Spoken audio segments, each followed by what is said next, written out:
gorgeous! Happy Friday to you! So today's video is a little different, as you've already guessed by the thumbnail. I got two new members of our family would like to introduce you to. That was Eli.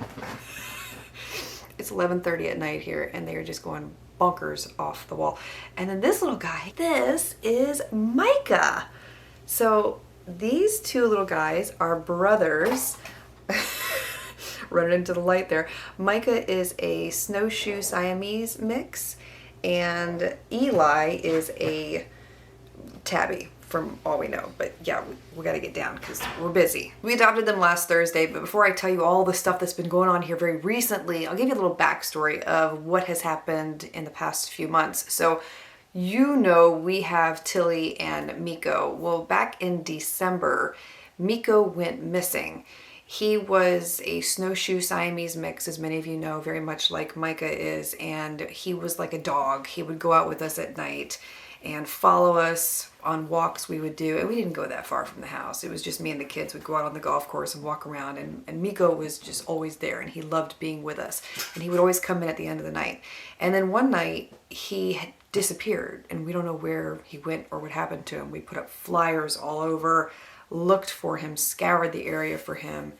Still to this day don't know what happened to him. A few people said they saw him being fed by neighbors, but nothing ever really came to pass, you know, and we called shelters because he has a microchip. Don't know, really don't know. Really heartbroken, sad, a lot of tears. And my husband was very, very, very attached to Miko. It was his cat. Miko and him had become like this. And so when he disappeared, my husband was just beside himself for many months after the fact. And he said to me at one point, I think I would like to get another kitten, but the only way that I want another kitten is if it's a snowshoe Siamese mix. And I'm like, whoa, that's a hard kitten to find. It just so happens I was in PetSmart last week getting cat litter for Tilly, and I wasn't even gonna go that day. I was like, I'll just do it another day, but I just felt I had to go get cat litter that day, and they had kittens there. And as I'm walking by, I see Micah, snowshoe Siamese mix. I knew it right when I saw him, and I just was like, oh my gosh. And I called my husband, I sent him a picture. I said, you have to come see him. So he dropped everything.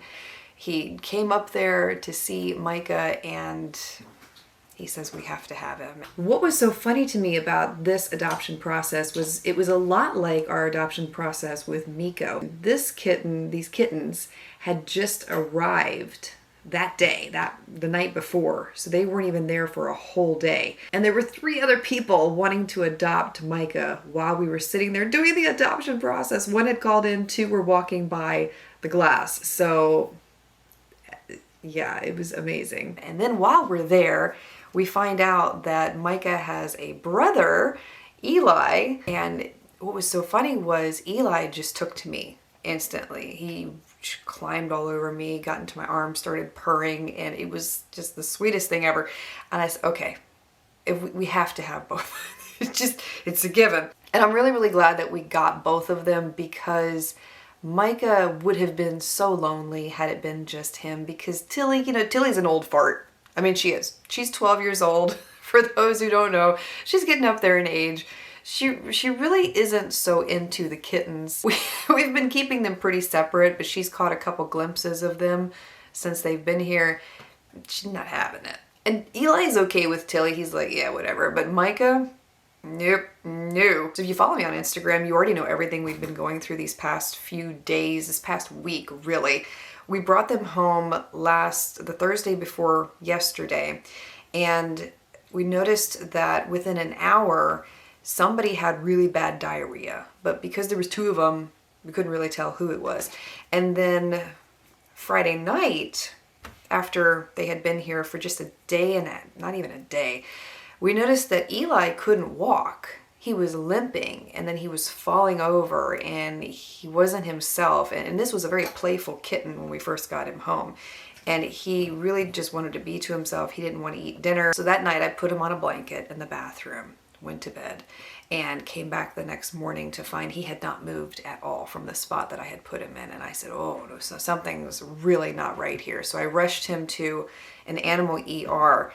and they did a whole thorough workup on him, blood work, the whole 9 yards. They actually wanted to keep him overnight, and I was like, when they told me the price, I was like, I cannot afford that. But thankfully, I called the adoption agency from where we got them from, and I told them the whole situation, and I said, this is what we're dealing with. I don't know what to do. I can't afford this bill.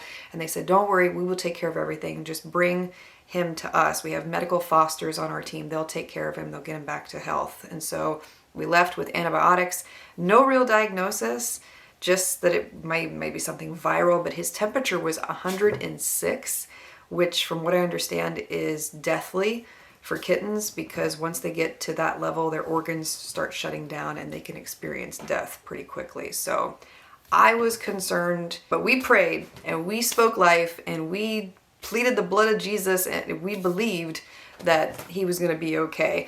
And then not even 2 days later, Micah came down with the same thing. And I noticed when I came home from picking up the kids one afternoon, he wasn't walking right and he was wanting to sleep and he didn't want to eat. And I immediately called the medical foster team and I said, okay, now he's showing the signs. But thankfully, Micah's fever never got up as high as Eli's, so he recovered pretty quickly. He recovered within 2 days, where Eli took about 4 or 5 days before he was fully recovered. But thank God, thank you, thank you, thank you. Praise Jesus, they are both okay. And we have our playful kittens back. And the kids love them.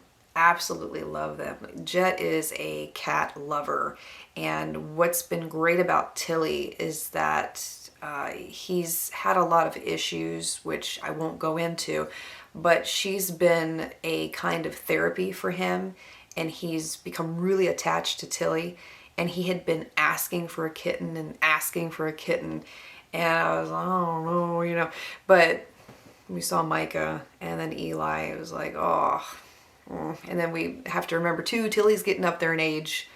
You know, hopefully she has many, many years left, but we have to be real too and understand that at some point she won't be with us any longer either. It's interesting to see the difference in their personalities too, because Eli is very outgoing and he's not one, when we brought the both of them home, he didn't want to hide at all. He wanted to explore everything, and Micah was more cautious, still is, but when he gets to know you, he warmed up so quickly, but you can tell that he's still cautious when someone new walks in the house or when someone new is in his presence. He's still kind of like, whereas Eli will just go right up to him. But yeah, it's interesting to see their little personalities coming out already. So yeah, that's it. Obviously, they're not old enough yet to really be on camera that much because they can't sit still. But I'm going to have them on Instagram more. So if you follow me over there, I'll put them in the stories quite often. You'll get to see more of them here and there, but they are just so stinking cute. Hope you enjoyed today's video. A little different change of pace from what we normally talk about here on the channel. Oh, and happy 4th of July. I'm not going to see you until Wednesday next week. So I hope that you have a safe, happy, healthy 4th of July celebration. We have a place that we go to every year. It's become a tradition for us. I think over the past 3 or 4 years we've been doing this, and so the kids are so excited for fireworks. And Gia's birthday is at the end of July, so we always associate fireworks with her birthday. So she's like, it's my birthday fireworks. So I'm like, yeah. So I hope that you have a great one. I speak love, peace, and joy into you and into your home, and I look forward to seeing you again soon.